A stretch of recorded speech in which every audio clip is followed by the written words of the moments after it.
What's good, Atlanta Falcons fans? Man, y'all know who it is. Your boy Antoine Smith. Stopping in right quick to give y'all my quick thoughts on two signings that I think are going to help the Falcons in a major way.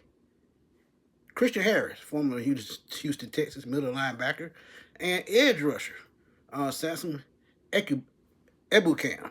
Let me get it right, Ebukam. Former of the Indianapolis Colts. This is my thoughts on the two new signings. First, we're going to start with Christian Harris, former linebacker out of the University of Alabama, man, and he started Alabama along with the rest of those dogs in the linebacker room. But he was drafted by the Houston Texans in the third round in 2022. Had a dynamic start to his career, man. Very first season, man, 72 tackles, a sack, and an interception in 12 games. And it showed that he could be an all-around player in his second year.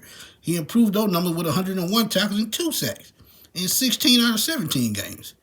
So, the last 2 years, he battled a calf strain injury. Yes, calf strains can keep you out for the season if they're not treated properly or they're just not healing.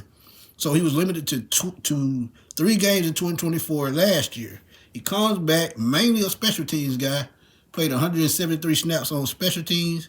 In those 15 games, did start a game, but only had 11 tackles, 1 pass breakup, and I think it was time to move on, man. That rookie contract was up. So he signed with the Atlanta Falcons. I think this is a good signing. Middle linebacker, we lost Caden Ellis. So losing Caden Ellis, you had to fill that spot. And they wanted to get younger, and they did. He's still only 25 years old. And he just turned 25.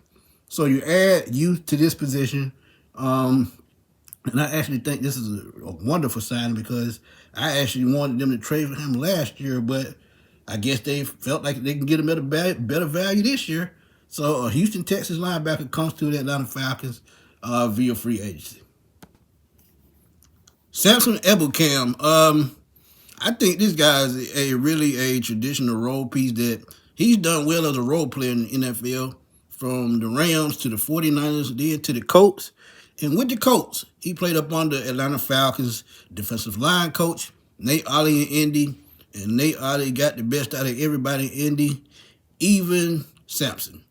He had a career-high 9.5 sacks, 57 tackles, 3 forced fumbles, and he was always around the football. Tore his Achilles in 2024, had to battle back last year, 14 games, only started one of those games, 33 tackles, 2 sacks, 1 fumble recovery, and I think his time was up in Indianapolis, but he's still 30 years old, so he still has time. But he's an edge rusher that's a good rotational piece, and they already added another edge rusher in Azeez Ojulari, so I think they're going to be battling for playing time on the other side of Jalen Walker, and it's going to be a heavy rotation in that, just like they did last year.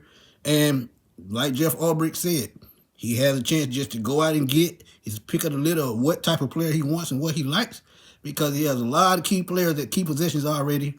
So as I look at it, possibly losing James Pierce, they have to go out and make moves to fill that spot. And Arnold Ebukam is likely not to return. Leonard Floyd is likely not to return after these last 2 signings. Like I said, they're getting younger. So I think this is a great signing for the Atlanta Falcons. And those are my thoughts, man. I like both of these signings, man. Very, very solid. And like I said, man, with you-know-who going through legal troubles, they brought in 2 edge rushers. I think going to make an impact. And the middle linebacker losing Caden Ellis. Let's see how it turns out. But y'all know what to do, man. Drop them comments in the comment box. Let's debate. Let's have fun as always, man. Y'all know how we do it on Sports Machine. This your boy Antoine Smith signing off. I will holler at y'all soon, man. Peace.